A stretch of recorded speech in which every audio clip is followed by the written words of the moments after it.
Hi friends, మనం ఈ question answer sessions చేసుకుంటున్నామండి. So జాగ్రఫీకి సంబంధించిన ఈ 3 చాప్టర్స్లో 26 సబ్ టాపిక్స్ ఉన్నాయి. దాంట్లో ఆల్రెడీ ఒక 3 సబ్ టాపిక్స్ సంబంధించిన క్వశ్చన్స్ ఇండివిజువల్గా చేశాను. ఇంతకుముందు చాప్టర్ కంప్లీట్ అయినప్పుడు ఫర్ ఎవ్రీ చాప్టర్ 10 క్వశ్చన్స్ చేసి పెట్టాను, model questions. Then every sub టాపిక్కి 10 to 15 క్వశ్చన్స్ చేస్తున్నా based on the length of sub topic. ఇక్కడ క్వశ్చన్స్ని బైలింగ్వల్ ఉంచడానికి ప్రయత్నిస్తున్న కారణం ఏంటి అని అంటే, ఇద్దరు స్టూడెంట్స్ ఉన్నారు. 70% తెలుగు మీడియం వాళ్ళు ఉంటే 30% ఇంగ్లీష్ మీడియం వాళ్ళు ఉన్నారు. కాబట్టి అడ్జస్ట్ అవ్వాలి, ఏదర్ ఇంగ్లీష్ ఆర్ తెలుగు, చిన్న చిన్నవి ఉన్నా అడ్జస్ట్ అవ్వాలి. ఏదో ఒక మీడియంలో చెప్పండి సార్, ఏదో ఒక మీడియంలో చెప్పండి సార్ అంటే, I tried my best to give you మీ ఎగ్జామినేషన్లో స్కోర్ చేయడానికి 30కి 25, 27, 30 చేయడానికి. ఇంత బిజీ టైంలో కూడా, ఇంత బిజీ షెడ్యూల్లో ఒకవైపు నా గ్రూప్ 1 ప్రిపరేషన్, ఇంకోవైపు క్లాసెస్ అండ్ కొంత ఎస్ఎంట్, ఈ బిజీ షెడ్యూల్లో కూడా మీకు ఇచ్చిన మాట కోసం ఆ 300 క్వశ్చన్స్ చేసి పెడతానని, ఇంపార్టెంట్ లాంటివి ఆల్రెడీ చేస్తున్నాను. దీంట్లో చిన్న చిన్నవి ఉంటే దాన్ని కామెంట్ రూపంలో మొన్న ఎవడో పెట్టాడంట, సరే ఏదో ఒక మీడియంలోనే చేయండి. అదే ఎలా అవుతుంది చెప్పండి? ఇద్దరు ఉన్నారు, బైలింగ్వల్ స్టూడెంట్స్ ఉన్నారు, కొంచెం అటు ఇటుగా ఉంటుంది, అడ్జస్ట్ అవ్వండి. మీకు ఏమైనా ఉంటే వ్యక్తిగతంగా రోహిత్ సార్ చెప్పండి, కానీ ఆ ప్లాట్ఫామ్లో పెట్టొద్దు అలాంటివి. అవి మాత్రం కొంచెం దానికి కొంచెం హర్ట్ అవ్వాల్సి వస్తుంది. చేస్తుందంతా మీకోసమే. స్టూడెంట్స్ని ఏ విధంగా సపోర్ట్ చేయాలి. ప్రిలిమ్స్లో అవుట్ ఆఫ్ 150 వాడు ఒకవేళ రేపు 60 కట్ ఆఫ్ పెట్టాడు అనుకోండి, దాంట్లో జాగ్రఫీ 1/3 పార్ట్ ఏ విధంగా షేర్ చేసుకుంటుంది అనేది నా యొక్క బాధ, తపన, అంతే. అంతకుమించి ఏం లేదు. క్వశ్చన్ ఆన్సర్స్ ఇవి చేయొద్దంటారా అంటే చేయడం మానేస్తాను. అర్థమైందా? కేవలం ప్రామిస్ చేశాను, చేస్తానని మాట ఇచ్చాను కూడా చేస్తున్నాను. ఎవరో కొంచెం హాఫ్ మైండెడ్ పీపుల్ ఒకరిద్దరు ఒకటే మీడియంలో చేయండి, 2 మీడియాల్లో చేయొద్దు, బైలింగ్వల్లో చేయొద్దు, క్వశ్చన్స్లో ప్రింటింగ్లో మిస్టేక్స్ ఉన్నాయి, అవన్నీ మీకెందుకు అబ్బా?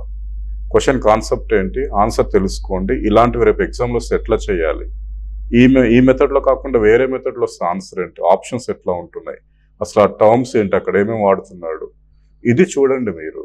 అర్థమవుతుందా? సారీ, ఏమైనా ఒకరిద్దరు మనోభావాలు హర్ట్ చేస్తుంటే. Then coming to next topic, it is about ocean water, సముద్రపు జలాలు. దీంట్లో టైడ్స్, వేవ్స్ అండ్ కరెంట్స్ అని ఇచ్చాడు. టైడ్స్ పోటుపాట్లు లేదా అలలు, వేవ్స్ తరంగాలు, కరెంట్స్ ప్రవాహాలు. నో డౌట్ క్వశ్చన్ ప్రవాహాల నుంచి వస్తుంది. టైడ్స్ నుంచి 3 మచ్చుకి అండ్ వేవ్స్ నుంచి 3 ఎగ్జాంపుల్కి క్వశ్చన్స్ తీసుకున్నాను. ఇంకో 9 క్వశ్చన్స్ కరెంట్స్ నుంచి తీసుకుంటే ఇచ్చాను. కరెంట్స్ అర్థమైందండి. సో ఓవరాల్గా 15 క్వశ్చన్స్ చేయటం జరిగింది. దీంట్లో చూద్దాం. ఇవి నేను ఆధారంగా ఉన్న బుక్స్ అండి. ఒకటి పీజీఆర్ పబ్లికేషన్ రోహిత్ సార్, ఇంకొకటి Sri Medha publication Telugu medium books. రెండింటిని కూడా రోహిత్ సార్ వాళ్ళ దగ్గర తీసుకొని ఆన్లైన్లో మీకు రీజనబుల్ ప్రైస్కి ఇస్తానని చెప్తున్నాడు, విత్ ఆ ఛార్జెస్ కూడా. దానికి ఈ నెంబర్ కాంటాక్ట్ అవ్వాలంటే 9951629790. ఓకే, నా మన క్వశ్చన్ ఆన్సర్స్ విషయానికి వచ్చేటప్పుడు చూద్దాం. What are the causes for formation of tides? పోటుపాట్లో ఏర్పడడానికి గల కారణాలు ఏమిటి? కొన్నిసార్లు చిన్న చిన్న క్వశ్చన్స్ కూడా ఇస్తారు. కొన్ని నేనేంటంటే ఈజీ లెవెల్, కొన్ని మోడరేట్ లెవెల్, కొన్ని డిఫికల్ట్ లెవెల్కి ప్రయత్నిస్తున్నాను. కాసెస్ ఏంటి, అలలు ఏర్పడడానికి కారణాలు ఏంటి అంటే, మీకు తెలుసు సూర్యచంద్ర గురుత్వాకర్షణ శక్తితో పాటు భూమి యొక్క అభికేంద్ర బలం, సెంట్రిపెటల్ ఫోర్స్, ఇవే కారణాలు. సూర్యుడు, చంద్రుడి యొక్క గురుత్వాకర్షణ శక్తి, వాటికి ఎగెయినెస్ట్గా భూమి స్థిరకక్షలో తిరగడం ద్వారా భూమి వాటికి ఎగెయినెస్ట్గా తన వైపుగా తను లాక్కున్న శక్తి, తన కేంద్రం వైపు తను ప్రయోగించుకుంటున్న శక్తి, దాన్ని అభికేంద్ర బలం అంటాం. చంద్రుని ఆకర్షణ శక్తి కరెక్టే, సూర్యుని ఆకర్షణ శక్తి, గ్రావిటీ ఆఫ్ సన్ కరెక్టే, gravitational force, and centripetal force of the earth, భూమి యొక్క అభికేంద్ర బలం కూడా కరెక్టే. 3 కరెక్ట్ కాబట్టి ఆన్సర్ ఏంటి? 5 సింపుల్ క్వశ్చన్ అండి, చాలా సింపుల్ క్వశ్చన్ ఇది. ఓకే, దానికి ఎక్స్ప్లెనేషన్ అంతా నేను అక్కడ క్లాసెస్లో చేశాను, మీరు అక్కడ చూడొచ్చు. ఈ క్రింది ఏ రోజున అన్నింటికన్నా పెద్ద లేదా ఎత్తైన అలలు ఏర్పడే అవకాశం ఉంది? Which of the following days are the biggest or highest tides likely to be occur? ఏ సందర్భంలో అత్యధికంగా అతి ఎత్తైన అలలు ఏర్పడే అవకాశం ఉందనేది మనం చూస్తున్నాం. పెరిజీ అంటే చంద్రుడు దగ్గరలో ఉన్న సందర్భం. పర్హేలియన్ అంటే సూర్యుడు దగ్గరగా ఉన్న సందర్భం. సూర్యుడు దగ్గరగా ఉండేది ఎప్పుడు? Jan 3rd, దూరంగా ఉండేది July 4th. విషువత్తులు ఈక్వినాక్స్ అంటే March 22nd or 23rd or September 22nd or 23rd. ఆయన అంతపు సొలిసిటస్ అయనాంతపు రోజులు అంటే జూన్ 21 డిసెంబర్ 22. ఈ రోజులలో ఎత్తైన అలలు సంభవించే అవకాశం ఉంది. చంద్రుడి సమీపంలో వస్తాడు కానీ అత్యంత సమీపంలోనికి రాడు చంద్రుడు. సూర్యుని సమీపంలో ఏర్పడ్డ అలల కన్నా చంద్రుడు భూమికి సమీపంలో వస్తున్నప్పుడు ఏర్పడ్డ అలలే ఎక్కువ. సూర్యుడు పరహేలియన్ రోజు 14.7 మిలియన్స్ అంటే 14.7 crore కిలోమీటర్స్ డిస్టెన్స్ లో ఉంటాడు. కానీ చంద్రుడు పెరిచి రోజు 3.65 or 3.7 lakh కిలోమీటర్ డిస్టెన్స్ లో ఉంటాడు. అసలు నోవేర్ కంపేరబుల్ అంట. చంద్రుడు అత్యంత సమీపంలో ఉంటాడు. కాబట్టి సాధారణంగా కూడా సూర్యుని కన్నా చంద్రుని యొక్క ఆకర్షణ బలమే అలల ఏర్పడడానికి కారణం. It is more moon's gravitational force then the sun's gravitational force causing the formation of tides. అదేవిధంగా చంద్రుడు అత్యంత సమీపం ఉన్న రోజే ఎత్తైన అలలు ఏర్పడే అవకాశం ఉంది. సూర్యుడి సమీపంలో ఉన్న రోజు కన్నా చంద్రుడి సమీపంలో ఉన్న రోజే అతి ఎత్తైన అలలు ఏర్పడే అవకాశం ఉంది. కాబట్టి ఇక్కడ ఆన్సర్ ఏంటండి? పెరీచి. No doubt. కొంచెం కన్ఫ్యూజ్ అవుతారు మీరు ఎగ్జామ్లో. ఇవి సంబంధం లేదు. ఇక్కడ ఎత్తైన అలలు ఏర్పడితే ఇక్కడ ఏర్పడవు. ఇక్కడ ఏర్పడ్డప్పుడు భూమధ్యరేఖ పరిసర ప్రాంతాల్లో ఏర్పడతాయి. కానీ దీనికన్నా ఎత్తైన అలలు సూర్యుడి సమీపంలో ఉన్నప్పుడు, దీనికన్నా అత్యంత ఎత్తైన అలలు చంద్రుడి సమీపంలో ఉన్నప్పుడు ఏర్పడతాయి. దేశంలో అలల ఆధారిత శక్తి సామర్థ్యం ఎక్కువగా ఉన్న తీరం ఏది? The Coast of India has highest capacity of టైడల్ energy. టైడల్ energy ఇండియాలో 9,000 మెగావాట్స్కి స్కోప్ ఉంది. ఇక్కడ సుందర్బన్స్ ప్రాంతంలో 100 మెగావాట్స్ ఉంటే ఈ ఏరియాలో 8,900 ఉంది. దీంట్లో ఈ తీరంలో 8,000 ఉంటే కచ్ తీరంలో 900 మెగావాట్స్ ఉంది. So high potential of టైడల్ energy in India is at Gulf of Cambay అని అనాలి. అంటే కాంబే తీరం. ఏ తీరంలో దానికి ఉన్నట్టు చెప్పాలండి? కాంబే తీరం. ఇది నేను ఆల్రెడీ ఎనర్జీ విషయంలో కానీ అక్కడిక్కడ మీకు క్లాస్లో ఎక్స్ప్లెయిన్ చేశాను. క్వశ్చన్ ఇలా కూడా అడిగే అవకాశం ఉంటుంది. ఏకైక అలల ఆధారిత ఓడరేవు కూడా కచ్లోనే ఉంది. దాన్ని మనం ఏమని పిలుస్తున్నాం? కాండ్లా. టైడల్ బోర్ మీద ఆధారపడి రివరైన్ పోర్ట్ కోల్కతా నది ఆధారిత ఓడరేవు. అలాంటివి కూడా చూసాం అలలు చెప్పుకున్నప్పుడు. ఓకే, క్రింది వాక్యాలను పరిశీలించండి. The time difference between 2 successive tides is 6 hours 13 minutes. 2 వరుస పోర్ట్లు, సక్సెసివ్ హై టైడ్స్ దీని అర్థం, నాట్ టైడ్స్, హై టైడ్స్. 2 వరుస పోర్ట్లు, పోర్టు అంటే హై టైడ్. 2 వరుస పోర్ట్ల మధ్యలో 6 గంటల 13 నిమిషాలు. ఇది మనం ఎగ్జామినేషన్ టైంలో మనకున్న స్పీడ్కి తొందరకు చదివేటప్పుడు 2 వరుస అలలు అంటే కరెక్ట్ 6 గంటల 13 నిమిషాలు లేదా 12 నిమిషాలు. 2 వరుస పోర్ట్లు మొదటి పాటుకు మధ్యలో మాత్రమే 6 గంటల 13 లేదా 12 నిమిషాలు. మొదటి పోర్టుకు రెండవ పోర్టుకు మధ్యలో అంటే 2 వరుస పోర్ట్ల మధ్యలో సమయ వ్యత్యాసం 12 గంటల 26 నుంచి 24 నిమిషాల మధ్యలో ఉంటుంది. సో ఈ స్టేట్మెంట్ అబ్సల్యూట్ రాంగ్ స్టేట్మెంట్. 1 అనేది ఉండకూడదు. ఓకేనా? Kolkata is said to be the టైడల్ port in the country. దేశంలో అలల ఆధారిత ఓడరేవుగా కోల్కతా అని చెప్పొచ్చు. చూసారా, ఇది తప్పు. నది ఆధారిత ఓడరేవుగా చెప్పొచ్చు. Major riverine port, river connective port గా దీన్ని చెప్పొచ్చు. దీన్ని కోల్కతా. అలల ఆధారిత ఓడరేవు ఏంటి? కాండ్లా. చూడండి, US has the coast which touches highest tides in the world. ప్రపంచంలో అతి ఎత్తైన అలలు తాకే తీరం యుఎస్ లో కలదు. World's highest tides occur at US అని ఇచ్చాడు. ఇది తప్పు. ప్రపంచంలో అతి ఎత్తైన అలలు తాకే తీరం అనేది ఎక్కడండి? ఫండీ అఖాతం. ఫండీ మనకు ఎక్కడుంది? Canada, not US. ఈ స్టేట్మెంట్ కూడా తప్పు. వేలా పరిమితి అనేది 2 వరుస అలల మధ్యలో ఉన్న సమయ వ్యత్యాసం అని చెప్తుంది. Okay, the tidal range is the difference of time between 2 consecutive tides అని చెప్తుంది. ఇక్కడ తప్పు. Tidal range is the difference of height between high tide to low tide. పాటుకి మధ్యలో ఉన్న ఎత్తులోని వ్యత్యాసాన్ని వేలా పరిమితి అంటాం. అది సమయం కాదు. ఎత్తులోని వ్యత్యాసాన్ని టైడల్ రేంజ్ అని పిలుస్తున్నాం. కాబట్టి ఈ స్టేట్మెంట్ కూడా రాంగ్. ఇలాంటివి ఎగ్జామినేషన్లో డిఫికల్ట్ క్వశ్చన్స్గా మనం చెప్పొచ్చు, మనల్ని కన్ఫ్యూజ్ చేస్తాయి. మనం కరెక్ట్ పెట్టామనుకుంటాం, బయటకు వచ్చాక అది తప్పు అవుతుంది. సో ఇక్కడ ఏంటి, ఆల్ ఆర్ కరెక్ట్ కదా, all are wrong, all are false statements. ఇది ఆన్సర్. 2 పోర్ట్ల మధ్యలో వ్యత్యాసం ఎంత ఉంటుందంటే 12 గంటల 26 నిమిషాలు. 2 అలల మధ్యలో వ్యత్యాసం ఎంత ఉంటుంది, టైడ్స్ మధ్యలో మనకు 6 hours 13 minutes. 2 హై టైడ్స్ మధ్యలో 12 hours 26 minutes. Kolkata riverine port, not టైడల్ port. టైడల్ port ఏంటి మనకు, కాండ్లా. యుఎస్ కాదు, Canada is the country has highest it occurs highest tides at Gulf of Fundy. And tidal range tells about the height difference between difference between high tide and low tide. పోర్టు పాట్ల మధ్యలో ఉన్న క్షితిజ లంబ ఎత్తు వ్యత్యాసం, క్షితిజ లంబ దూర వ్యత్యాసాన్ని ఏమంటామంటే వేలా పరిమితి అని పిలుస్తాం. Arrange the following in descending order of their intensity. క్రింది వాటి యొక్క తీవ్రతను బట్టి డిసెండింగ్ ఆర్డర్ అన్నాడు, అవరోహణ క్రమంలో అమర్చండి. అంటే ముందు పెద్దది రావాలి. Capillary waves, tsunami, chop, swell. మీకు బుక్లో ఇచ్చాను, క్లాస్లో కూడా చెప్పాను. 1.74 సెంటీమీటర్ వేవ్ లెంత్ ఉన్నంత వరకు కూడా ఆ వేవ్ని, ఆ తరంగాన్ని ఏమంటున్నామంటే capillary waves. 10 meters wavelength ఉన్నంత వరకు కూడా ఆ తరంగాన్ని మనం ఏమంటున్నామంటే చాప్. అంతకు మించి 10 meters నుంచి అది 1 kilometer వరకు కూడా దాన్ని ఏమనుకోవచ్చు అంటే మనం స్వెల్ అనొచ్చు. అంతకు మించి ఇంకా ఎంతైనా 100 kilometers 1000 kilometers ఉంటే దాన్ని ఏమనొచ్చు, tsunami. So high intensified wave is tsunami. Tsunami, swell, chop, capillary waves అని ఉండాలి. సునామీ అనేది మొదటి స్థానంలో ఉండాలి, డైరెక్ట్ ఇక్కడ ఉంది. సునామీ తర్వాత ఏంటిది, అవరోహణ క్రమం అన్నాడు కాబట్టి ఫస్ట్ సునామీ ఉండాలి.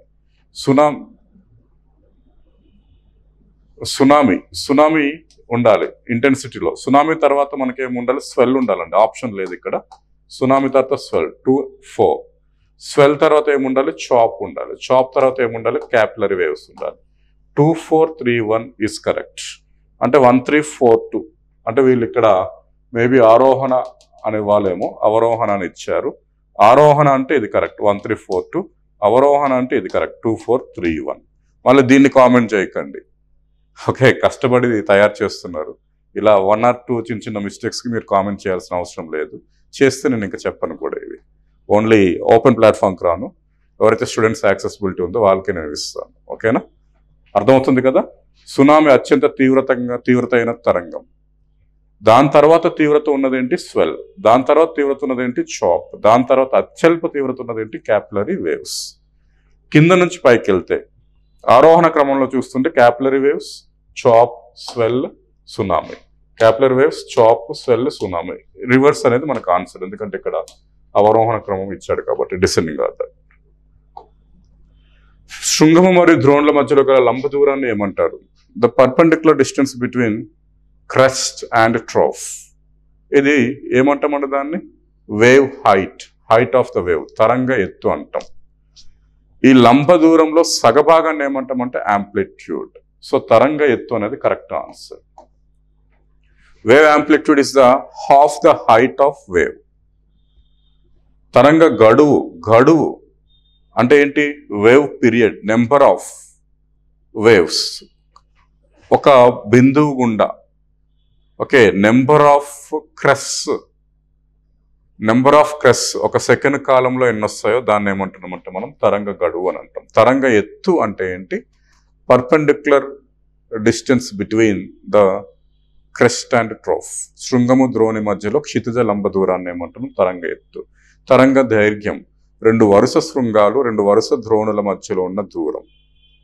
Is the distance between 2 consecutive crest or 2 consecutive troughs. కాబట్టి ఈ ప్రశ్నకు సమాధానం తరంగ ఎత్తు. తర్వాత ప్రవాహాల్లోనికి వెళ్ళిపోయాను, ఎందుకంటే ప్రవాహాలే ఇంపార్టెంట్ కాన్సెప్ట్ దీంట్లో. ఈ క్రింది ఏ మహాసముద్ర భాగాల్లో నిర్దిష్టమైన ప్రవాహాలు ఏర్పడలేదు? The following ocean part has no regular gyre or no regular current flows. అక్కడ కోల్డ్ ఓషన్ కరెంట్స్ అనేవి ఉండవు, ఎందుకంటే ఆ ఓషన్ అనేది ఆర్కిటిక్ సీతో కనెక్టివ్గా లేదు, ఓకే? ఇలా 6 భాగాలు ఉన్నాయి మహాసముద్రాలని మనం చూస్తే. ఈ 3 మహాసముద్రాల్లో North Atlantic, South Atlantic, North Pacific, South Pacific, North Indian Ocean, South Indian Ocean. దీనికి అంటార్క్టిక్ తో కనెక్ట్ ఉంది. దీనికి ఆర్కిటిక్ తో ఉంది. ఈ భాగానికి లేదు కాబట్టి శీతల సముద్ర ప్రవాహాలు ఉండవు. It is landlocked one. ఉత్తర హిందూ మహాసముద్రానికి మాత్రం అటువంటి నిర్దిష్టమైన ప్రవాహాలు లేవు. డ్రిఫ్ట్లు ఉన్నాయి ఇక్కడ. అర్థమైందా? ఈశాన్య ఋతుపవన డ్రిఫ్ట్, నైరుతి ఋతుపవన డ్రిఫ్ట్. కాబట్టి ఆన్సర్ ఏంటి? ఉత్తర హిందూ మహాసముద్రం. Important question. సరగసో అనే అంచులు లేని సముద్రం ఎక్కడ ఏర్పడింది? ఇది యూపీఎస్సీలోను, గ్రూప్ 1లోను అన్నిట్లోనూ అడుగుతున్నాడు. ఇలాంటి వాడికి తెలియదు. కొన్ని సందర్భాలు అడిగినట్లు పేపర్ సెట్టర్కి ఇలాంటి అడిగే అవకాశం కూడా ఉంది. The marginal less sea, the bankless sea Sargasso is formed in which gyre? అంటే ఏ గైర్లో ఉంది? Or which part of the ocean? ఇది మీకు లెసన్ చెప్పినప్పుడు కూడా చెప్పాను, నోట్ అని కూడా రాపించాను. ఇది టేబుల్లో కూడా మీకు ముఖ్యమైన అంశం కింద రాపించడం జరిగింది బుక్లో. ఇది ఉత్తర అట్లాంటిక్ మహాసముద్రపు సుడిలో ఏర్పడుతుంది. ఉత్తర అట్లాంటిక్ అత్యధిక సముద్ర ప్రవాహాలు ఉన్న సముద్రం. ఉత్తర అట్లాంటిక్ సంక్లిష్టంగా కాంప్లెక్సిటీ ఉన్న ప్రవాహాలున్న సముద్రం. అక్కడే పచ్చని రంగులో సరగసోమ్ అనే నాచు మొక్కని కంటతీర పంచుల నుంచి సేకరించడం ద్వారా మార్జినల్ లెస్ సీ, అంచులు లేని సముద్రం ఏర్పడుతుంది. ఎక్కడండి? ఉత్తర Atlantic, North Atlantic. Okay, next question. అది కూడా ఇంపార్టెంట్, ముందు క్వశ్చన్ కూడా. ఈ క్రింది వాణిలో శీతల సముద్ర ప్రవాహం ఏది? Which among the following is a cold current? ఇలాంటివి అడుగుతాడు ఎగ్జామ్లో. శీతల సముద్ర ప్రవాహం ఏది, కానిది ఏది, వెచ్చని సముద్ర ప్రవాహం ఏది, కానిది ఏది, అలాంటివి అడుగుతాడు. Okay, so which among the following is a cold current, cold ocean current? కురోషియో, Gulf stream, Somalian, warm ocean currents. ఒక్క ఫాక్లాండే కోల్డ్ ఓషన్ కరెంట్. కురోషియో భూమధ్య రేఖ నుండి వెళ్తుంది, ఎక్కడ? పసిఫిక్ లో. గల్ఫ్ స్ట్రీమ్ భూమధ్య రేఖ నుంచి ఏర్పడ్డ స్ట్రీమ్స్ నుంచి ఇది ఫామ్ అవుతుంది. సోమాలియన్ కరెంట్ భూమధ్య రేఖ ప్రవాహం సోమాలియా ఎర్ర సముద్రంలోకి వెళ్తూ ఇలా మారుతుంది. శీతల సముద్ర ప్రవాహం ఇది ఒక్కటే. ఏది? Falkland current. ఇది అంటార్కిటిక్ డ్రిఫ్ట్ నుంచి దక్షిణ అమెరికా ఖండం యొక్క తూర్పు తీరం వైపుకు వెళ్తుంది. ఏది? ఫాక్లాండ్. ఇది చెప్పడం జరిగింది, టేబుల్ కూడా ఇచ్చాను. ఆ టేబుల్ చూసుకుంటే చాలు ప్రవాహాలకు సంబంధించి. నెక్స్ట్ ప్రశ్న. కురోషియో పసిఫిక్ అండి. ఇది భూమధ్య రేఖ కదా, ఇలా ఇక్కడ ఉంటుంది. గల్ఫ్ స్ట్రీమ్ అట్లాంటిక్ అండి. ఇది భూమధ్య రేఖ కదా, Mexican Gulf, Gulf of Mexico ఇలా ఉంది. సోమాలియన్ కరెంట్ ఇండియన్ ఓషన్ అండి. ఇది భూమధ్య రేఖ కదా, ఇలా ఇటు వెళ్తుంది. ఇవన్నీ ఉష్ణ ప్రవాహాలు. ఫాక్లాండ్ ఎక్కడ ఉంటుంది అంటే అట్లాంటిక్ లో ఇలా. ఈ శీతల ప్రవాహమైన west wind drift or Antarctican drift నుండి ఇలా వెళ్తుంది. దక్షిణ అమెరికా యొక్క తూర్పు తీరం నుండి వెళ్తుంది. దక్షిణ అమెరికా యొక్క తూర్పు తీరం నుండి వెళ్తుంది ఫాక్లాండ్. సో అది మనకు శీతల సముద్ర ప్రవాహం. ఓకే, సహారా ఎడారి ఏర్పడటకు కారణమైన ప్రవాహం ఏది? The current which causes the formation of Saharan desert. శీతల సముద్ర ప్రవాహాల ఎడారులు ఏర్పడడానికి గల కారణం ఒకసారి చూడండి. ఆఫ్రికా, దక్షిణ అమెరికా, ఓకే, ఉత్తర అమెరికా, ఆస్ట్రేలియా,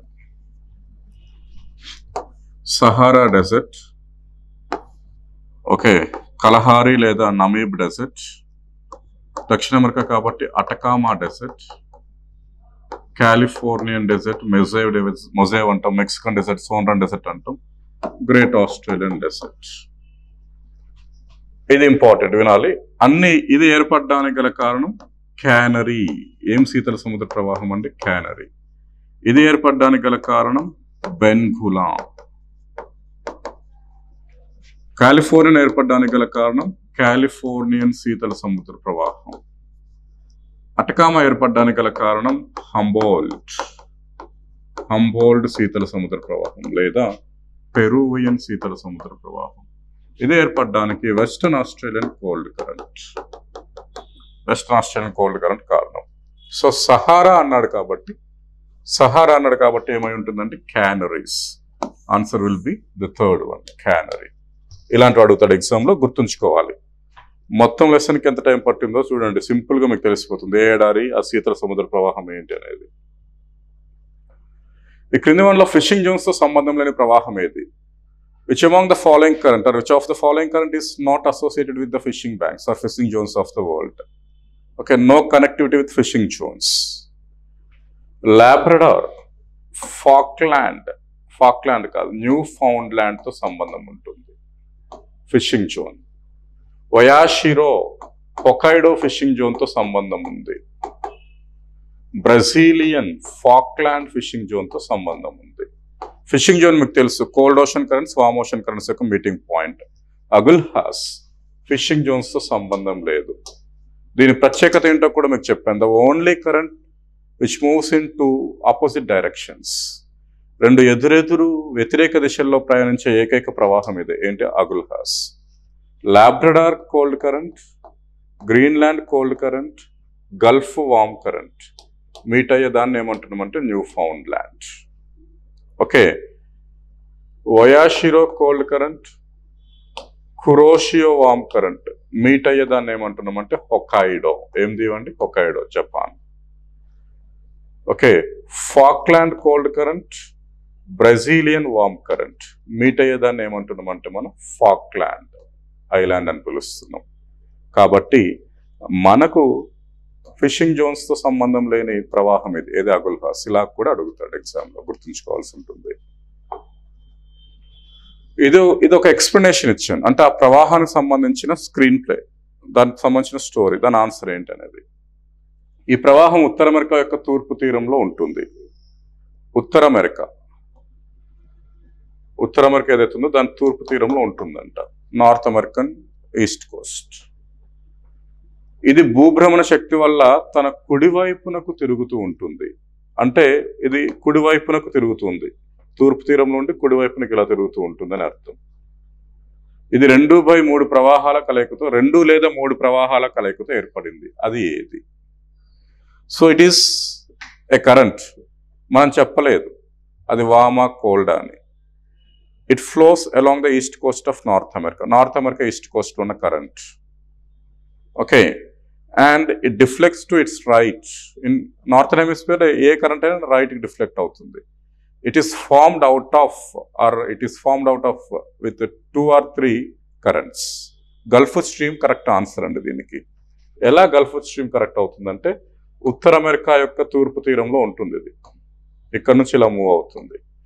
ఇది ఏర్పడడానికి గల కారణం ఏంటంటే కరేబియన్, ఫ్లోరిడా, యాంటలిస్ వంటి చిన్న చిన్న కరెంట్స్ దీన్ని ఏర్పాటు చేస్తాయి. ఇది కుడివైపుకు తిరుగుతూ ఉంటుంది. బికాస్ ఉత్తరార్ధగోళం ఉంది కాబట్టి భూభ్రమణ శక్తి వల్ల అది ఖచ్చితంగా ఎటువైపు డిఫ్లెక్ట్ అవ్వాలి? కుడివైపుకు. ఉత్తర అమెరికా ఖండం యొక్క తూర్పు తీరంలో ఒకటి గల్ఫ్ స్ట్రీమ్ ఉండాలి, లేదా లాబ్రడార్ ఉండాలి. 2 కరెంట్స్ ఉండాలి. లాబ్రడార్ ఉండాలి, గల్ఫ్ స్ట్రీమ్ ఉండాలి. సో ఇక్కడ లాబ్రడార్ ఉంది, గల్ఫ్ స్ట్రీమ్ ఉంది, ఉత్తర అమెరికా తూర్పు తీరం. ఓకే, ఫ్లోరిడా ఉండొచ్చు, కానీ Florida individual current. Gulf stream 3-4 currents తోటి ఏర్పడింది కలిసి. అండ్ లాబ్రడార్ విషయానికి వచ్చేటప్పుడు ఇది ఇండిపెండెంట్ కరెంట్. మీకు అర్థమవుతుందా? అది ఇండిపెండెంట్ కరెంట్. కుడివైపు తిరగడం అంటూ జరగవచ్చు, కానీ అది సబ్మర్జ్డ్ అయిపోతుంది. ఇది ఎప్పుడు కుడివైపు తిరుగుకుంటూ ఉంటుంది, ఇది సముద్ర గర్భంలో మునిగిపోతుంది. ఈ లక్షణాలన్నీ కలిపి ఉన్న ఏకైక ప్రవాహం ఏదంటే గల్ఫ్ స్ట్రీమ్. తూర్పు తీరంలో ఉండేది లాబ్రడార్ ఉంది, తూర్పు తీరంలో ఉండేది గల్ఫ్ స్ట్రీమ్, 2 ఉన్నాయి. లాబ్రడార్ ఇండిపెండెంట్ కరెంట్, అది 2-3 ప్రవాహాల కలయికతో ఏర్పడలేదు. 2-3 ప్రవాహాల కలయికతో ఏర్పడింది ఏంటి? Gulf stream. 2 పాయింట్స్ దీనికే సపోర్ట్ చేస్తున్నాయి. దీనికి కేవలం 1 పాయింట్ సపోర్ట్ చేస్తుంది. దీనికి లాబ్రడార్. ఇది ఎగ్జామినేషన్ పాయింట్ ఆఫ్ వ్యూలో మీకు గుర్తుండాలి. ఎగ్జామ్ టైంలో గుర్తుంటే మంచి స్కోరింగ్ వస్తుంది ఇలాంటివి గుర్తుంటే. Okay, next one, consider the following statements. క్రింది వాక్యాలను పరిశీలించండి. Currents at the equator are caused by trade winds. భూమధ్య రేఖ వద్ద ప్రవాహాల ఆవిర్భావానికి ప్రధాన కారణం వ్యాపార పవనాలు. కరెక్టే. శీతల సముద్ర ప్రవాహాలు ఉష్ణమండల ప్రాంతాల్లో ఖండాల యొక్క తూర్పు తీరంలో ప్రవహిస్తాయి. Cold ocean currents are move along the eastern margins of the continents. Eastern margins of the continents కాదు, eastern margins of the oceans. ఉష్ణమండల సముద్ర తీరాలలో ఇది అట్లాంటిక్, ఉత్తర అట్లాంటిక్ అనుకుందాం. ఓకే, ఇది భూమధ్య రేఖ, ఇది సముద్రం, ఇది కర్కట రేఖ, ఇది మకర రేఖ. ఇక్కడ ఒక శీతల సముద్ర ప్రవాహం ఉంది, క్యానరీ అని పిలుస్తున్నాం. ఇక్కడ ఒక శీతల సముద్ర ప్రవాహం ఉంది, బెన్గులా అంటున్నాం. ఇది సముద్రానికి తూర్పు తీరంలో ఉంది. కానీ ఖండాలకు ఏ తీరంలో ఉందండి? పశ్చిమ తీరంలో ఉంది. ఖండాలకు ఏ తీరంలో ఉంది? వెస్ట్ కోస్ట్ లో ఉంది. కాబట్టి సెకండ్ స్టేట్మెంట్ అనేది రాంగ్. ఉష్ణమండల ప్రాంతాలలో ఖండాల తూర్పు తీరం అన్నాడు, కాంటినెంట్స్ కి ఏంటి? ఈస్ట్ కోస్ట్ అంటున్నాడు. కాబట్టి తప్పు, సముద్రాలకు తూర్పు తీరంలో ఉంటుంది. ఎగ్జామ్ లో ఇది కన్ఫ్యూజ్ అయిపోతాం. So second statement wrong. Antarctica drift is the long, ప్రపంచంలో సుదీర్ఘమైన ప్రయాణాన్ని చేసేది Antarctica drift. Right statement. Okay, the longest travelled current is Antarctican drift. Antarctica ఖండం చుట్టూ కొన్ని వేల కిలోమీటర్ల ప్రయాణాన్ని చేస్తుంది. అది సర్కంపోలర్ కరెంట్ అని కూడా పిలుస్తాం దాన్ని. సో ఈ స్టేట్మెంట్ కరెక్ట్. ప్రవాహాలన్నింటిలో పెద్దది కూడా అదే, అంటార్క్టికన్ డ్రిఫ్ట్. వెస్ట్ విండ్ డ్రిఫ్ట్ అంటాం, అంటార్క్టికన్ సర్కంపోలర్ డ్రిఫ్ట్ అంటాం. ఇది అంటార్క్టికా ఖండం చుట్టూ దక్షిణ మహాసముద్రాలు అన్నింటిలో కూడా ఈ ప్రవాహం ఉంటుంది. The ocean with the largest number of ocean currents is South Pacific. ఇందాకలే చెప్పాను, సరగస సముద్రం అని. ఓకే, అత్యధిక సంఖ్యలో మహాసముద్ర ప్రవాహాలు ఉన్నది ఉత్తర అట్లాంటిక్ మహాసముద్రం. దాదాపు 14 నుంచి 15 ప్రవాహాలు ఉంటాయి. భూమధ్య రేఖ ప్రవాహం, ఓకే, యాంటిలిస్ ప్రవాహం, కయానే ప్రవాహం, ఫ్లోరిడా ప్రవాహం, కరేబియన్ ప్రవాహం, Gulf Stream, Labrador, Greenland, North Atlantic drift, Irminger, Rennell, Norwegian ప్రవాహం అండ్ అఫ్ కోర్స్ మనకు నార్త్ సీ ప్రవాహం. ఇట్లా ఉన్నాయి అక్కడ. అండ్ క్యానరీ ప్రవాహం. ఇట్లా దాదాపు ఒక 14-13 కరెంట్స్ ఉంటాయి. అత్యధిక సంఖ్యలో ప్రవాహాలని కలిగి ఉన్నది అని అంటే నో డౌట్ ఉత్తర అట్లాంటిక్ రావాలి. కానీ ఇక్కడ ఏమి ఇచ్చాడు మనకు? దక్షిణ పసిఫిక్ ఇచ్చాడు. తప్పు. సో 2 స్టేట్మెంట్స్ తప్పు ఉన్నాయి. 2, 4 సరైన వాటిని గుర్తించండి. 1, 3 ఉంటే కరెక్ట్ అండి. So answer will be C. Identify the different one among the following. క్రింది వాటిలో విభిన్నమైన దాన్ని గుర్తించండి. Odd man out. Okay, different one ఏంటి? మడగాస్కర్. ఇందాకలా వచ్చింది ఇది. ఇందాకలా ఇంకో క్వశ్చన్లు కూడా ఉంది.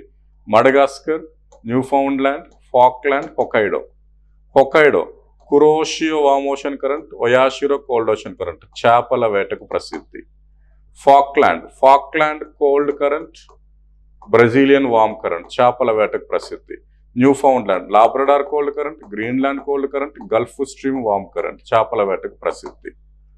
మడగాస్కర్ అన్ని వామ్ కరెంట్స్, ఓన్లీ వామ్ కరెంట్స్ ఉంటాయి ఇక్కడ. Mozambique and Madagascar warm currents. కాబట్టి దీనికి చేపలు ఏమీ లేవు. ఈ 3 చేపల వేటకు ప్రసిద్ధి చెందినవి. కాబట్టి ఆడ్ మ్యాన్ అవుట్ గా దేన్ని చెప్పొచ్చండి? Madagascar. Indirect question ocean currents నుంచి. క్రింది వాటిని జతపరచండి. Currents and continents. కరెంట్స్ చూడండి. Europe, Africa, Australia and North America. Currents Rennell, Guinea, Leeuwin, Labrador current ఉత్తర అమెరికా యొక్క తూర్పు తీరం చెప్పుకున్నాం ఇందాక, శీతల సముద్ర ప్రవాహం. లివూయన్ కరెంట్ ఆస్ట్రేలియన్ యొక్క ఉత్తర తీరం. గినియన్ కరెంట్ ఆఫ్రికా పశ్చిమ తీరం. రన్నెల్ కరెంట్ యూరోప్ యొక్క వాయువ్య తీరం. సో ఆ రెస్పెక్టివ్ కంట్రీస్ లో, రెస్పెక్టివ్ కాంటినెంట్స్ లో ఈ ప్రవాహాలు ఉన్నాయి. సో 1A 2B అదే correct. 1A 2B 3C 4D. Okay, ఇవన్నీ కూడా మనం చెప్పుకున్నాం పాఠంలో. ఉత్తర అట్లాంటిక్ డ్రిఫ్ట్ నుండి ఓకే ఇర్మింగర్ కరెంట్ ఫామ్ అవుతుంది, నార్వేజియన్ ఫామ్ అవుతుంది, దాంతోపాటు రన్నెల్ ఫామ్ అవుతుంది. రన్నెల్ యూరోప్ వైపు వెళ్తుంది, నార్వేజియన్ యూరోప్ లోనే నార్వే వైపు వెళ్తుంది. ఆఫ్రికన్ గినియన్ కరెంట్ ప్రతి భూమధ్య రేఖ ప్రవాహం నుంచి ఆఫ్రికన్ యొక్క గినియా తీరంలోనికి ప్రవాహం వస్తుంది. దానికి గినియన్ కరెంట్ అంటాం. లివూయన్ భూమధ్య రేఖ ప్రవాహం దక్షిణార్ధగోళంలో ఎడమ వైపున కొంగి ఆస్ట్రేలియా యొక్క ఆర్నిహామ్ పెనిన్సులను తాకి ఇటు నుంచి ఈస్ట్ ఆస్ట్రేలియన్ ప్రవాహంగాను, ఇటువైపు ప్రవాహంగా లివూయన్ ప్రవాహంగా వెళ్తుంది. అండ్ లాబ్రడార్ ఉత్తర అమెరికా యొక్క తూర్పు తీరంలో లాబ్రడార్ సముద్రం నుంచి ప్రవాహం ప్రవహిస్తుంది. ఉత్తర అమెరికా యొక్క తూర్పు తీరం అనొచ్చు, ఉత్తర అమెరికా ఈశాన్య తీరం అనొచ్చు. కాబట్టి అన్ని కరెక్టే, మ్యాచ్ గా ఉన్నాయి. ఇదే answer 1A 2B 3C 4D. Okay, ఇవి ఈ ఓషన్ వాటర్కి సంబంధించిన టాపిక్ ప్రవాహాలు చెప్పాను, దానికి సంబంధించి టేబుల్ కూడా ఇచ్చాను, బుక్లో కూడా చెప్పాను, మీకు క్లాస్ చెప్పినప్పుడు కూడా చెప్పాను. ఆ ప్రవాహాలే ఇంపార్టెంట్ టాపిక్ అండి. మీరు ఆ ప్రవాహాలని చూసుకుంటే చాలు, దీని నుంచి వాడు 1 మార్క్ ఇస్తే వచ్చే అవకాశం ఉంది. 2వ మార్క్ కనుక ఇస్తే టైడ్స్ అనేది మనకు సెకండ్ ఇంపార్టెంట్ థింగ్ అవుతుంది. అర్థమైందా? ఇలా 26 టాపిక్స్ సంబంధించి కూడా చేస్తాను, మాట ఇచ్చాను, తప్పను. ఒక 2 డేస్కి ఒకసారి అప్లోడ్ చేయడం జరుగుతుంది. మీరు మళ్ళీ ఇది అన్నీ ఒకేసారి అప్లోడ్ చేయండి అని తొందర పెట్టొద్దు. ఎందుకంటే 15 ప్రశ్నలు మీకు ఇక్కడ బోర్డు మీద అది చెప్పేటప్పుడు అరగంట అవుతుందంటే నేను ఒక్కొక్క ప్రశ్న తయారు చేయడానికి, కొన్ని ప్రశ్నలు తయారు చేయడానికి ఒక ప్రశ్నకి 15 నిమిషాలు పడుతుంది. కొన్ని ప్రశ్నలు నా ఓన్గా నా సొంత హస్తాలతో నేనే తయారు చేసేస్తున్నాను మీ మీద అభిమానంతో.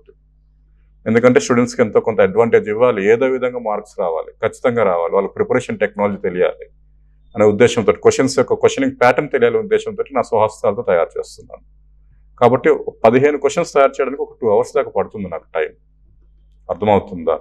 కాబట్టి మీరు తొందర పెట్టొద్దు. 26 సబ్ టాపిక్స్ సంబంధించి చెప్తాను. దీంట్లో 1-2 విషయాలు అక్కడ కవర్ చేయకపోయినా కూడా ఇక్కడ కవర్ అవ్వచ్చు. ఓకే, మళ్ళీ అక్కడ ఇది కాలేదని క్వశ్చన్స్ కూడా తేకండి. మీకున్న ఏకైక లక్ష్యం ఏంటంటే రివిజన్ చేయటం, క్వశ్చన్ ఆన్సర్స్ ఎట్లా ఉన్నాయో చూడటం, ఓకే, ప్రాక్టీస్ చేయడానికి ప్రయత్నించటం. ఓకేనండి?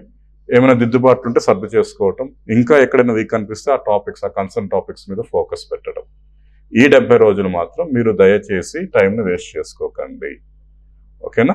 ఇది అయ్యాక మెయిన్స్, అప్పుడు ఎస్ఎన్టీకి సంబంధించి దీనిలాగానే ఇంతలో ఎస్ఎన్టీకి కూడా ప్రిలిమ్స్ స్థాయిలో ఎస్ఎన్టీ సిలబస్ అయిపోతుంది. ఎస్ఎన్టీకి సంబంధించి కూడా ప్రతి సబ్ టాపిక్ మీద 15 క్వశ్చన్స్ చేస్తాను. ఇంకా 10 అనేది ఉండదు అక్కడ. ఖచ్చితంగా 15 క్వశ్చన్స్ చేసి మీకు వస్తాను. ఫిబ్రవరి 27th, 28th, మార్చ్ 1st నుంచి ఎస్ఎన్టీ కరెంట్ అఫైర్స్ కూడా టచ్ చేస్తాను. ఎవ్రీ మంత్ కరెంట్ అఫైర్స్ ఒక 3-4 పార్ట్స్గా ఎక్స్ప్లెయిన్ చేస్తాను. అదేవిధంగా డైలీ కరెంట్ అఫైర్స్ మెయిన్స్ వరకు, మార్చ్ 1 నుంచి మెయిన్స్ వరకు డైలీ ఎస్ఎన్టీ కరెంట్ అఫైర్స్ కూడా టచ్ చేయడానికి ప్రయత్నిస్తాను. ఓకేనా? Thank you very much.